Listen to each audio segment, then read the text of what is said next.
How to accept collaboration request on Instagram. Hello everyone, this is Lisa from Create, Login and Delete. Now let's get started. Open your Instagram app. Here we go. Make sure you have already logged into your Instagram account. You will land to the home page. Now at the top right you will find this icon. Just tap on that. Now over here you will find all the notifications. You will get notification when someone add you as a collaborator. As someone has added me as a collaborator, here I have received notification. Now you have to just open the post.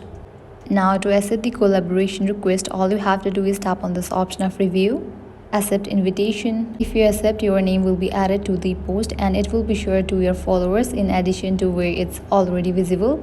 If any of these collaborators on the post has a public account, it will appear publicly. As you want to accept the collaboration request, you can tap on the option of accept.